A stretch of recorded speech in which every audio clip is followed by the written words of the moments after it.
Pero at mangingisda na unang nag-abot ng kamay. Ngunit kahit may nailigtas, hindi nito nabubura ang sakit. May mga pamilyang nag-aantay pa rin. May mga pamilyang ang hinahanap sa gabi-gabi, araw-araw, ay katahimikan at hustisya.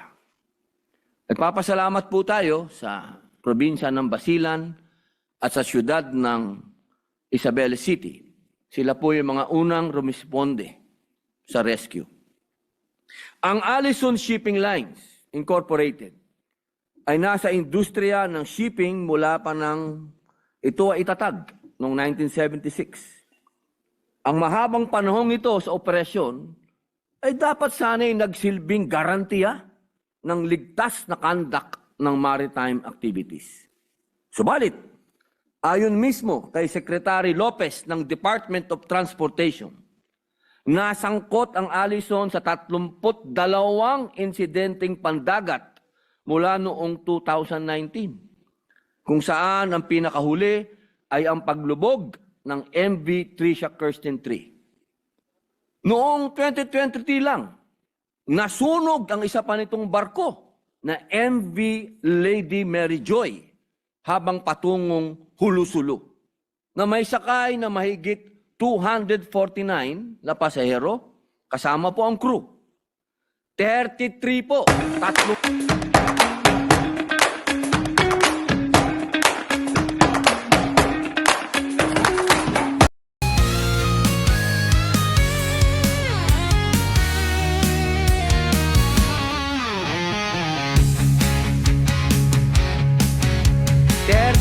Po, 33 pasahero po ang nasawi sa nasabing insidente. Ginoong Pangulo, bakit po ito nangyayari? Sa ilang ulat, sinabi po na overloaded daw. Sa ibang salaysay, sinabing may kakulangan sa manifesto o may mga pangalan na wala sa listahan. May nagsasabing maalon. May nagsasabing kalmado ang dagat.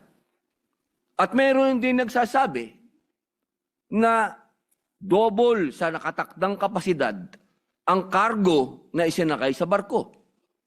Ngunit sa gitna ng iba-ibang pahayag, iisa po ang malinaw. Sa oras ng panganib, ang tao ay umaasa na lamang sa sarili nila at sa kapwa. Dahil kulang ang gabay, kulang ang sistema, kulang ang proteksyon. Ayon po sa mahigit kumulang na 30 survivors at family members na aming pong nakapanayam sa isinagawa naming consultative meeting sa Zamboanga, isa lamang po ang nangibabaw sa tinig. Justice, hustisya. Hustisya mula sa Allison Shipping Lines Incorporated.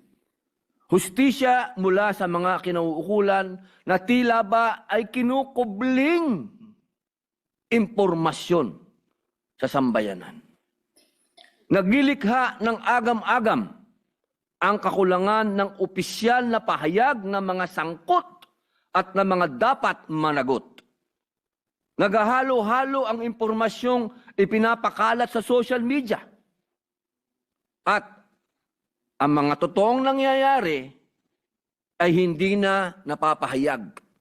Nagkakaroon na lamang ng tinatawag nating PR management. Bakit nga ba ganito? Makalipas lamang ang 8 araw, tsaka lamang po natagpuan ang lumubog na MV Tricia Kirsten 3. 8 araw, 8 days. Na para bang ipinagpaliban ito bago ito makita. Iniisip ko pa lamang po ay nadudurog na po yung puso ko. Dahil habang tinitingnan ko po yung mga survivor na nagpunta na po dito sa Senado, ang isa po dyan ay asawa ng judge, na ilang araw na po niyang inaantay ang balita mula sa Allison at sa ating mga opisyal, sa Marina, sa Coast Guard, wala pong maibigay na malinaw na impormasyon. Napakahirap po para sa isang tao, sa isang asawa, sa isang anak, sa isang kapatid, na sa 8 araw ay wala ka pang nakukuhang tamang impormasyon. Inulat lamang po din na 10 lang daw ang missing mula sa paglubog. Ngunit makalipas po ang ilang araw, ay may natagpo ang 11. At sa sumunod na araw, 4. At sumunod na araw, 3. Hanggang ngayon po, mga mahal kong kasama, ay nadadagdagan pa. Alam nyo, mga kasama, kapag ganito ang klase ng impormasyon, hindi po tayo nakatutulong sa mga biktima. Lalo pa lang po natin silang pinahihirapan kung ang mga impormasyon mula sa mga inaasahan natin ay edited na. Hindi po natin malaman kung kanino sila pumapanig. Ang barko dapat, kapag lumubog, 2 bagay dapat ang kasabay na umaangat. Ang katotohanan at ang pananagutan. At dito ko po sinasabi, ang trahedyang ito ay hindi lang aksidente. Ito ay salamin ng mas malalim na problema, ang ating maritime safety culture. Ang Pilipinas po ay bansang pulo-pulo. Sa Zamboanga, Basilan, Sulu, Tawi-Tawi at marami pang lugar, ang barko ay hindi luho. Ito ang tulay ng kabuhayan, pag-aaral, pagdinig sa korte, pag-uwi sa pamilya, kapag ang kalsadang dagat ay hindi ligtas. Araw-araw po tayong naglalaro sa buhay ng tao. Kaya ang tanong ngayon, Ginoong Pangulo, hindi lang bakit lumubog, kundi una, seaworthy ba at maayos ang maintenance ng barko? Dahil meron pong nagsasabi na isang survivor, nung siya ay gumamit ng toilet, nakita niya may tiles sa gilid na parang mahuhulog. Ang ginawa niya, bilang pagmamalasakit, inayos niya yung tiles. Pag-ayos niya ng tiles, nalaglag yung tiles at nakita niyang puro kalawang yung barko. Sana, ang inspeksyon ay lagi pong ginagawa bago ang paglalayag nito. Tama ba ang cargo securing? Sa mga roro, ang sasakyan at kargamento, hindi basta karga. May nagsasabi po na ang laman daw ng barko ay 8 malalaking truck na hindi po ito nakatali ng maayos. Na kapag kumalas, pwedeng magpalipat-lipat ng bigat at magpabagsak, magpalubog sa barko. At ayon po sa mga survivor, dahil po sa paglipat nung weight, nung bigat nitong mga truck na to, lumubog po ang barko, walang 1 minuto, ganong kabilis. Tumagilid, lumubog ng napakabilis dahil sa bigat ng dala. Kumpleto ba at accessible ba ang life vest? Ang sabi po ng mga survivor, ang mga ginamit na life vest po doon ay una, luma. Pangalawa, ay hindi nila malaman kung paano gamitin dahil wala man lang nagpakita kung paano ito isusuot. Di ba sa aeroplano may pinakikita ng stewardess o ng steward kung paano. Doon sa barko, wala po. Bahala ka na. Sumunod, nasaan ng crew sa oras ng emergency? Ang sabi po ng mga survivor, hindi nila makita yung crew. At ang nagsabi pa sa kanila na tumagilid ang barko, hindi po crew kundi Coast Guard. Nasaan ang alarma? Wala din daw pong umalarma. Walang announcement. Walang gabay. Nasaan ang coordination at communication chain para sa rescue? Nung ako po ay naglayag galing ng Nabotas papuntang Kalayaan Island, meron po yan international radio frequency. Na kapag kailangan mo ng SOS, makakatawag ka dun sa frequency na yon na lahat ng barko doon sa paligid maririnig ang distress call. Hindi po malaman kung bakit dumating ang rescue pagkalipas ng 3 oras. Ang lapit lang po ng mga isla doon, ang dami pong barko, fishing vessel sa tabi, hindi po malaman kung bakit hindi nakatawag ng distress call ang kapitan. At ang pinakamahalaga, inuulit ko po, tama ba ang mga ulat na nakarating sa publiko? Bakit hindi nagtutugma ang reports sa personal na kwento ng mga survivor? Ito po ang mga dahilan kung bakit inihain po natin ang Senate resolution na nag-uutos sa naangkop na Senate Committee na magsagawa po ng masusing investigasyon sa paglubog ng MV Tricia Kirsten 3 upang matukoy ang tunay na sanhi, ang mga naging pagkukulang, at ang mga dapat managot. At upang magbunga ito ng konkretong batas at reforma. Nagpapasalamat po tayo ng buong puso, ang mga kapatid niyo pong mga Muslim at Kristiyano, kaming lahat, dahil inumpisahan na po ni Senador Raffy Tulfo ang pagdinig ng kanyang komite ng Public Services para dito. Sa mga susunod na pagdinig, sigurado tayong sisilipin ng committee ang mga sumusunod. Una, operator at ship management. 2, crew competence at training. 3, marina standards at audit process. 4, PCG pre-departure inspection at onboard safety procedures. 5, port operations at ticketing manifest control. 6, search and rescue protocols at response times. Kung may isang aral na paulit-ulit sa kasaysayan ng ating maritime tragedies, ay ito.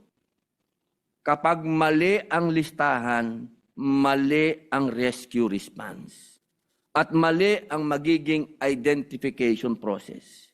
Bigyan po natin ng dignidad ang bawat pasahero dahil buhay po ito. Meron po yan nanay, may tatay, may asawa, may anak, may kapatid, may lolo, may lola, may pamilya. Kailangan natin ng nationwide requirement para sa digital ticketing at real-time manifest verification. Walang makakasakay ng hindi na-validate. May cross-check sa boarding gate. May access ang PCG at local disaster offices sa real-time passenger count. At may mabigat na parusa sa operator na papayag sa extra na pasahero sa labas ng sistema. Hindi sapat na kumpleto sa papel. Dapat kumpleto sa aktual at madaling kunin sa loob ng ilang segundo. Standardize, hindi makeshift. Hindi nakalak at clearly mark ang mga life vest stations. Dahil ayon po sa mga survivor, ang iba ay nakalak. Ang iba pong mga lifeboat ay plywood. Mandatory safety briefing sa bawat biyahe. Regular emergency drills para sa crew. At random compliance and checks. Sa Ro-Ro vessels, ang sasakyan at kargamento ay bigat na maaring magdulot ng trahedya kung sobra sa capacity at mali ang pagkakatali. Mas mahigpit po na rules sa vehicle capacity, lashing, inspection bago umalis, at documentation. Random, stricto, at mas pinadalas na checking at penalties kapag substandard ang securing. Stability, compliance, lalo na kapag nag-iiba ang load at distribution. Napakahalaga po kasi ng balance at tamang load sa barko. Hindi po pwede na basta-basta lang tayo maglalagay dyan ng mabibigat nang hindi tama yung balanse dahil katulad po na nangyari, tumaob yung barko. Panglima, kung may distress call, dapat may standard clock. Ano ang unang dispatch? Ano ang pinakamalapit na asset? Ano ang coordination sa LGU, Navy, Air Force at civilian responders? Paano ipapaabot sa publiko ang malinaw at structured updates? Hindi po pa iba-iba. Hindi po pwedeng pinaglalaruan po natin ng emosyon ng bawat tao. Hindi po madali ang mag-antay ng balita sa kapamilyang nawawala. Pang-anim, insurance at assistance na makatao. Kung ang minimum insurance ay maliit, mabagal at tagtad ng kung ano-anong pahirap ng dokumentasyon, ang lalong nakakadagdag sa dalamhati ng pamilya ng mga nasawi. Repasuhin po natin ang mandatory passenger insurance coverage. Gawing mabilis, simple at transparent ang claim process. At kung may negligence, hindi dapat insurance lang. Dapat may karagdagang pananagutan. At sana po, wala pong lokohan. Kasi po, doon po sa nangyari, yung ating mga survivor, pumupunta po doon sa Allison at humihingi ng financial support. Dahil siyempre po, galing po yan sa malalayong lugar. Katulad po nung asawa nung judge, galing pa ng Lanao, pupunta doon sa Zamboanga, babiyahe ka. Pagdating doon, kailangan mong hotel, kailangan mo, may mga kasama ka, Muslim po yan. Hindi po pwedeng umalis ang babae ng Muslim na walang kasama. Kailangan, lagi po yan may kasama. Kukuha yan, kakain yan. Eh, nung pumunta po doon sa Allison para humingi ng assistance, pambihira, bibigyan mo ng 10,000. Meron pang isang survivor dyan, nung humihingi ng assistance, bibigyan nga ng pera. Nung tiningnan niya yung pipirmahan niya, yun na pala yun. Kumbaga, yung 10,000 mo, yun na, pumapayag ka na. Yun na yung ano mo. Yun na yung waiver mo na hindi ka na magreklamo. Anong klaseng lukuhan yan? Porket alam nating taga-probinsya itong mga ito, lolokohin natin. Ang 7, safety culture. Dapat pong maisabatas at madiin sa enforcement ang prinsipyong na ang barko ay hindi dapat bumabiyahe dahil pwede. Bagkus bumabiyahe po ito dahil ligtas. Ginoong tagapangulo, ang sakit po ng pamilyang nagluluksa ay hindi lang dahil may namatay. Mas masakit dahil may mga tanong na walang sagot. At kung may sagot man, bulahan. Mas masakit din dahil may pakiramdam na pwede na sanang naiwasan. Ipakita natin po na tayo po rito sa Senado ay narito para sa kanila. Hindi lang para makipagluksa, kung hindi magsaayos. Hindi lang para mag-imbestiga, kundi para mabago ang sistema. Paulit-ulit na po ito. Nagtataka tayo, ba't may nagre-rebellion? Paano hindi magre-rebellion? Patuloy ang pangloloko. Sa sambayan ng Pilipino, ang layunin po ng privilege speech na ito ay public information. Para malaman ninyo ang mga tanong, para makita ninyo ang mga kailangang baguhin, at para malaman ninyo na may mga ginagawa tayong hakbang para hindi na ito muling maulit. At sa mga ahensya at operator, ang pananagutan ay hindi personal na atake. Ito ay hinihinging karapatan ng mamamayan sapagkat nasa ating konstitusyon ang mahusay na transportasyon. Kapag buhay ang nakataya, Parang awa nyo na. Kawawa na itong mga taong ito. Paulit-ulit na lang. Ginoong tagapangulo, mga kapwa ko senador, inihiling ko po ang suporta ninyo para sa inyong mga kapatid na Moro. Para sa isang masusing inquiry at sa mga reformang kailangan nating ipasa. Sa pagkakataong ito, gusto ko pong muling pasalamatan si Senador Raffy Tulfo at ang kanyang Committee on Public Services sa agarang pansin sa sakunang ito.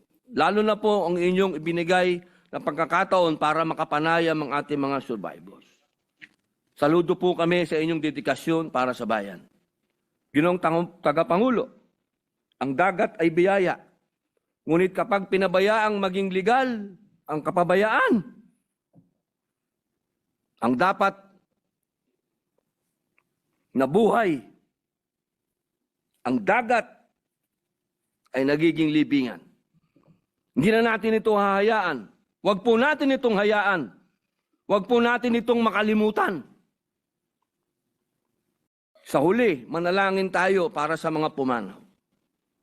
Allahumma gfirli, lahum warhamhum. At para sa mga naiwan at mga nakaligtas na bigyan sila ng lakas, katarungan at kapanatagan. Maraming salamat po, Ginoong Pangulo. Senator, we recognize Senator Joel Villanueva. Thank you, Mr. President. Unang-una po, Ginoong Pangulo, nais kong ipaabot ang ating taus-pusong pakikiramay sa 51 individual na nawala o naging biktima ng kamatayan dito sa isang napakabigat na trahedyang ito. Nais din po nating ipaabot sa ating kasamahan, Senator Robin Hood Padilla, ang ating taus-pusong pakikiisa at in solidarity, Mr. President, and we commiserate with our distinguished colleague and join our distinguished colleague from Bicol region and Nueva Ecija in looking for solutions and answers to a lot of questions that he raised, Mr. President. Saludo po tayo sa kanya, Ginoong Pangulo, sapagkat nung nakaraang linggo ay napag-usapan namin ito on the sidelines, and he actually told me, Mr. President, that he is indeed going to Zamboanga to look into this. Kaya po, nagpapasalamat po tayo sa kanya bilang representative ng Senado para ipakita sa ating mga kababayan doon na we are not being remiss of our duties and responsibilities in ensuring, Mr. President, na may karamay po sila. Mr. President, may I just be allowed to ask some clarificatory questions if my distinguished colleague would yield to just 1-2 questions, Mr. President? Opo, isa pong kaligayahan ng ating mga biktima po nito na marinig po ang inyong mga katanungan.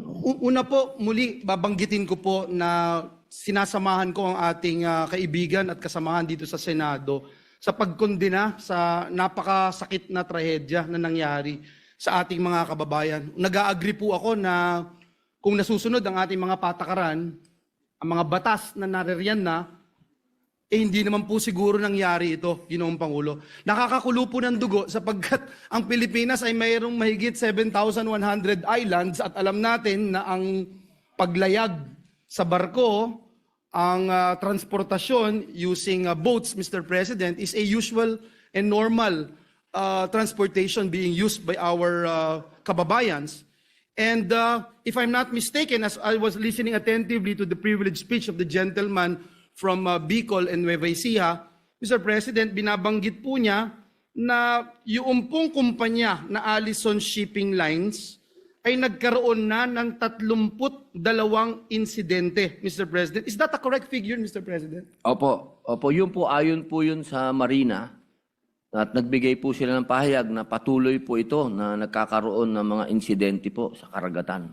32 insidente. Ang huli po bago itong nangyari noong 2023 ay yung pong MV Mary Joy. Opo. 249 passengers and crew, 33 ang patay. Opo. Ngayon pong 2026, 51 na po ang patay. At ilan po ang missing dito, Mr. President? Alam na ho ba natin dahil binanggit niyo po kanina, sinabi 10 lang ang missing pero 15 yung lumabas.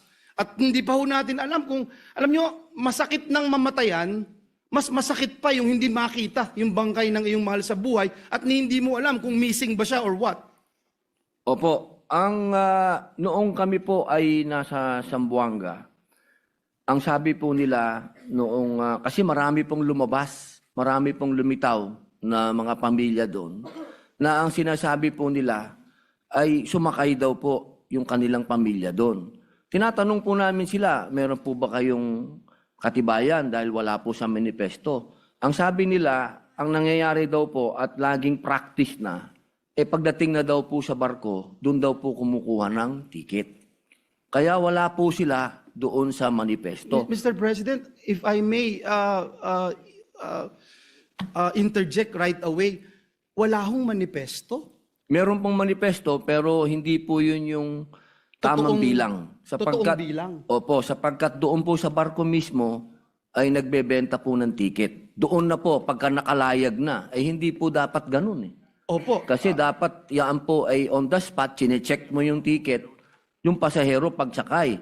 Kaya nga po yung isang survivor, ang sabi niya, yung iba daw po nakahiga sa floor dahil walang kama. Ibig sabihin, sobra po yung pasahero, overloaded. Nakakalungkot, Ginoong Pangulo, dahil ito'y napaka-basic na, kumbaga, sasakay ka, hindi mo pa sigurado kung ano yung sasakyan mo, binibigay mo yung tiwala mo doon sa worthiness ng barko, binibigay mo yung tiwala mo doon sa competence ng mga crew, binibigay mo yung tiwala mo sa competence ng kapitan ng barko, etc.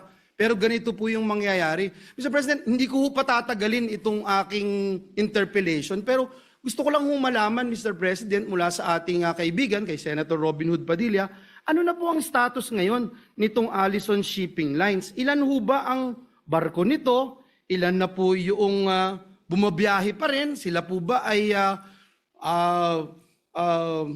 pinigilan muna ngayon habang iniimbestigahan po yung kanilang mga sasakyang pandagat, Ginoong Pangulo?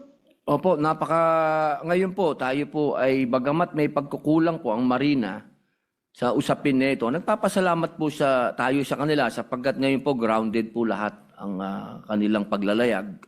At hanggang sa ngayon po ay kinukumpirma namin yung mga lumalabas po na sa amin pong sariling investigasyon dahil ito po ay ipinasa na po namin kay Senator Raffy Tulfo. Pero sa amin pong sariling investigasyon, nung nagpunta po kami doon, ay talagang patunay po talaga na napakarami pong barko ng Allison ang luma na at hindi na po naiintindihan kung bakit ito'y nakakalayag pa. Kaya talaga pong kailangan na po talagang busisiin ito dahil yung isa nga pong kwento halos lahat daw po ng, alam niyo po, kapag ka ikaw ay may shipping line, dapat may shipyard ka. Yes. Ang kwento nila, nasaan ang shipyard ng Allison? Sana ipakita nila kung nasaan yung mga barko nila na luma na hindi na pinatatakbo. Dahil sa ngayon daw po, nasaan yung mga barko na yon? Mukhang pinalubog na lahat. Yun po yung mga kwento na sana ay masagot sa investigasyon po. Dahil tunay po, kaibigan Joel, Senador, Idol, ito po'y napakasakit na para sa ating mga kapatid dahil paulit-ulit at laging buhay po ang kapalit Hindi na po ito pati bata noong doon po sa nangyaring sunog doon sa bago po itong huli. Bata naman po ang nasunog. Hindi po ito biro, ito po'y mga tao, mga kababayan natin. Kaya ako po'y nagpapasalamat at kayo po'y nandyan, Senator kaibigan. Kasama niyo po tayo sa pagtingin at pag-focus dito sa mga gaps na ating nakikita. But these gaps, Mr. President, are very basic. Very basic. 1+1 yun na siguraduhin mong may life vest. 1+1 yun na siguraduhin mong hindi overloading. Sa dami po ng aksidente na nangyari sa karagatan, ang pinaka nakakalungkot, parang pare-pareho lang po yung dahilan kung bakit nangyari. Hindi ko alam, Ginoong Pangulo, sa ating kasamahan, Senator Robin Hood Padilla, kung meron po siya ba siya bang impormasyon, datos as to who or the Marina or whatever agency of the government na gumagawa ng inspeksyon, papaano, gaano ka-often, Mr. President, yung pag-inspect, annually ba, per voyage ba, ito ba ay based on risk profiling, Mr. President, dahil sa gana ng aking pagkakaalam, Ginoong Pangulo, hindi naman po pwedeng ang iyong barko ay worthy yan forever.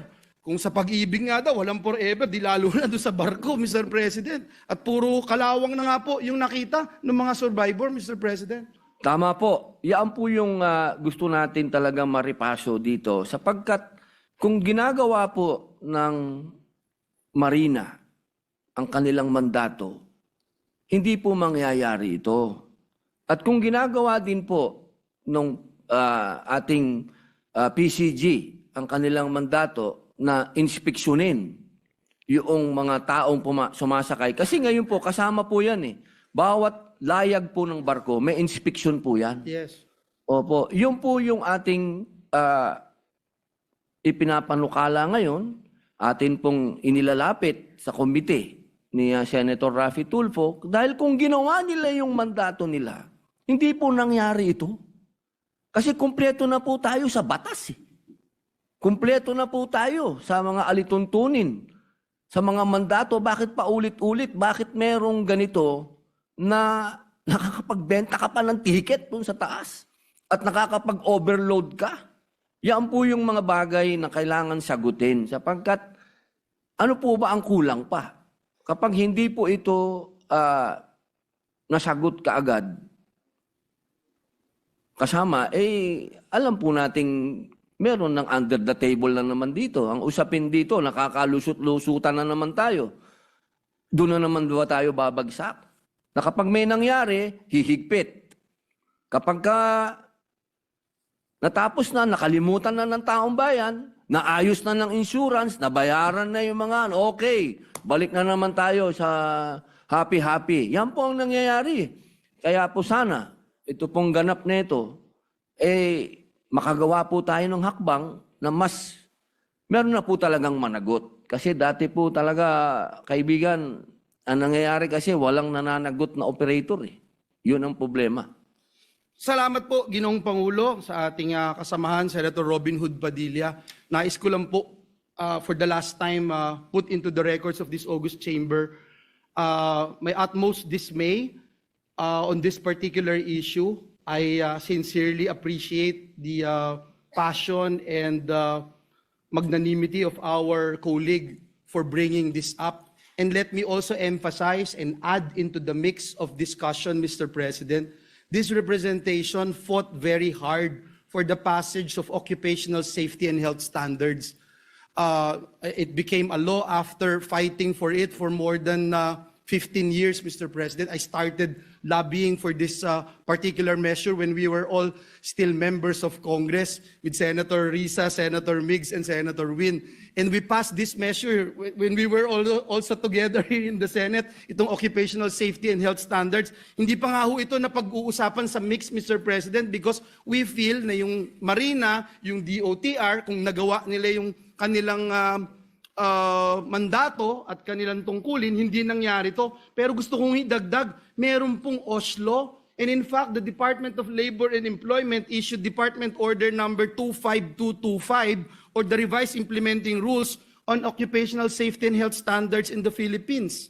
The revised IRR broadens its jurisdiction, Mr. President, to encompass all establishments, projects, and work sites, regardless of industry or location. And under this DO 129 series of 2013, or the rules and regulations governing employment and working conditions of seafarers on board ships engaged in domestic shipping, and of DOLE Department Order number 132, yung labor inspection should cover vessels, Mr. President.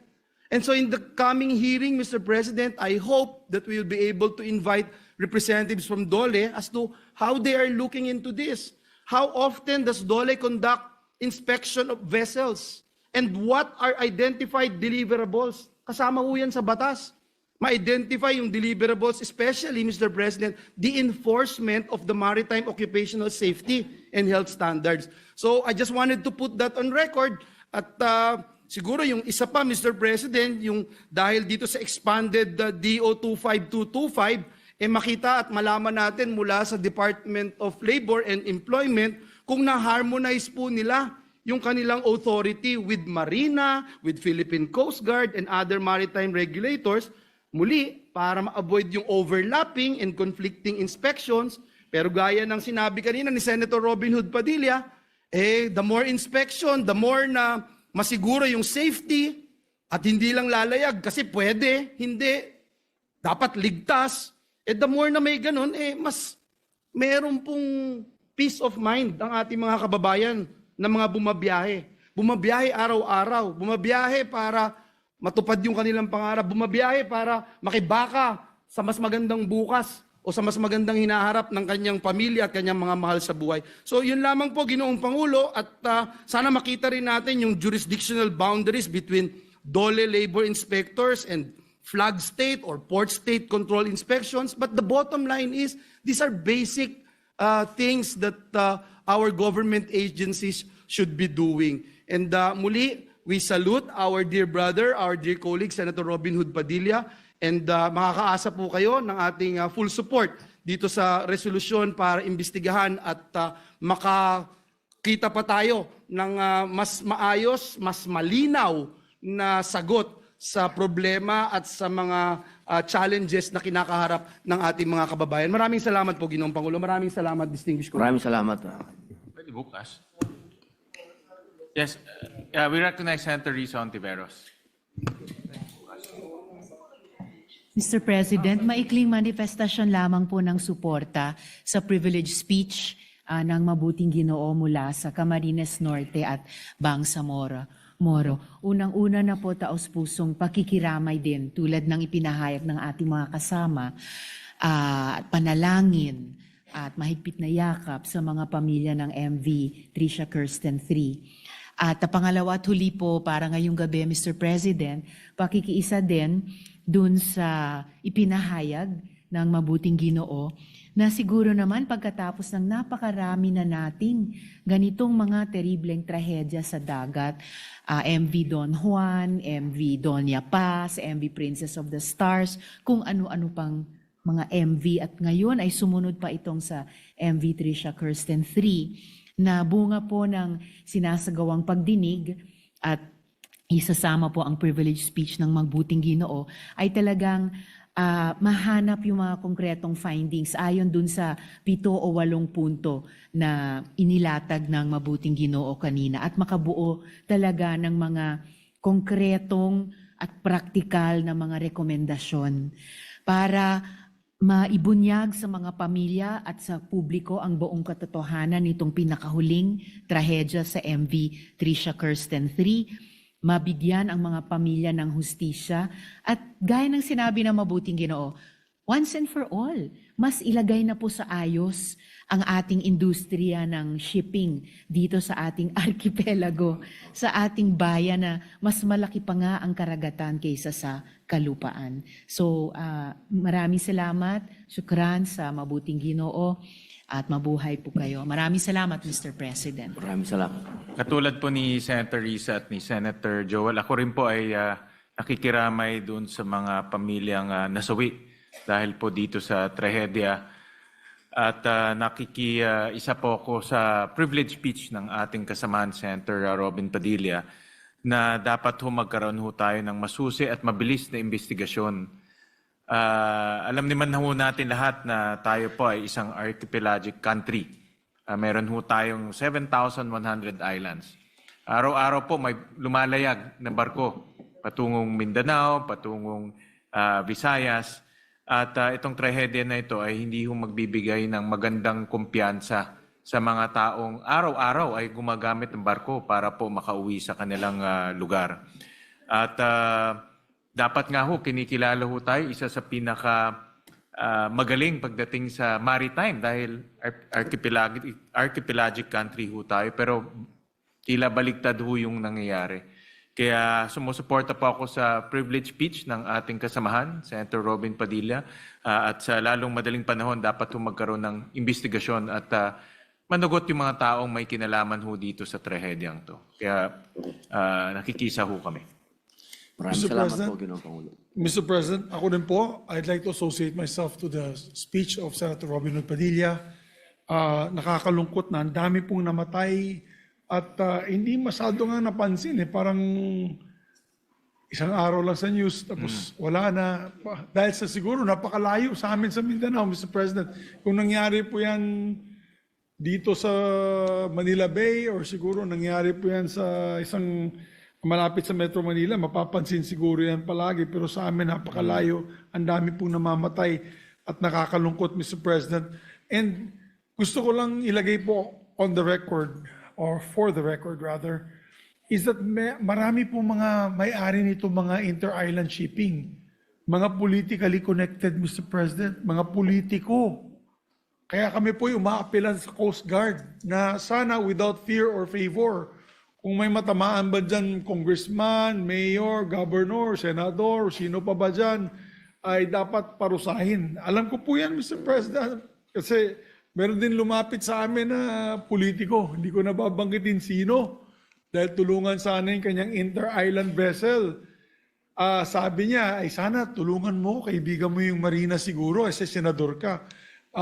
Patas lang ang laban, sabi niya sa akin. Hindi ko nababanggitin kung sino. Pagtawag po namin sa Marina, para lang ipakita yung parang ease of doing business, ika nga, siguro, dahil naka-pending yung kanyang, nakatengge yung kanyang na request no, for permission to operate or permit to operate. Ang sabi po ng Marina sa amin, Senator, ang problema, yung politikong yan, yung kanyang barko, overage na. In other words, may cut-off date, 20 years and above, bawal na po. 19 kopong-kopong pa yata, 80s yung kanyang barko. At tapos pinunturahan na lang at minamagic yung edad. Kaya yan ang nakakalungkot. Sinabi ako talaga siya. I had to tell him, I'm sorry, rules are rules. Hindi talaga pwede. I'm sorry kung magalit ka sa akin. Pero ganun ang nangyari. So, napakahirap. Dahil pinapalusot nila na it's seaworthy dahil sa kapangyarihan siguro nila at marami talagang inter-island rather vessels are owned and operated by politicians or identified with politicians or protected by politicians. Kaya ako po ay umaapela kasama na aking makasamahan dito sa Coast Guard at Marina. Kahit sino man yan, politiko man o hindi, ang buhay po ng ating mga kababayan ay nakataya dyan. Pag yan po ay lumubog, wala nang, ay, mali, wow, mali pala. Hindi na po natin mababawi yung buhay ng ating mga kababayan. Kaya without fear or favor, if they need to stop these shipping companies and preserve law and order and rule of law, particularly in the implementation of these inter-island vessels, Mr. President. Nakakalungkot, pero yan ang katotohanan, Mr. President. I move, and I congratulate the distinguished gentleman for his passionate speech. Mabuhay po kayo, Senator Robin. So, Mr. President, I move that the privileged speech of our distinguished colleague, Senator Robin Hood Padilla, be referred to the Committee on Public Services under Senator Raffy Tulfo para hindi lang masigawan, sana makasuhan pa itong mga ito. Thank you, Mr. President. All right, hearing no objection, so referred. Admin matters. Just some admin matters, Mr. President. Masarap yung Majority Leader. Thank you, Mr. President. Mr. President, Senator Lauren Legardo would just like to reschedule her privilege speech tomorrow, and Senator Gatchalian will also interpolate the hospital bed capacity bill of Senator Ontiveros tomorrow, Mr. President. Also, Mr. President, I move that we proceed with the designation of the Senate President of the conferees to the disagreed provisions of Senate Bill number 1509 and House Bill number 767, 39. Nalala ko po yung anak ko eh. 67. 6739, Mr. President. Oh boy. Establishing the Philippine Geriatric Center, Mr. President. Is there any objection? Hearing none, the following senators are hereby designated as conferees on the disagreeing provisions of Senate Bill 1509 and House Bill 6739. Senator Risa Hontiveros as chairperson, and on the part of the majority, Senator Pia Cayetano and Senator J.V. Ejercito. For the minority, Senators Jingo Estrada and Senator Robin Padilla. So designated. Thank you, Mr. President. And finally, maybe we can make an appeal to the Minority Floor Leader's office that we need one more member for the Committee on Foreign Relations. So we're appealing to the minority, sir. Nandito naman yung Deputy Minority Leader natin, Mr. President, para mahalal na po natin siya at maka-convene na po ang ating Committee on Foreign Relations. So with that, Mr. President, I move that we adjourn session until 3 o'clock in the afternoon of Wednesday, February 11, 2026. I so move, Mr. President. Any objection? There being none, the session is adjourned until 3 o'clock in the afternoon of Wednesday, February 11, 2026.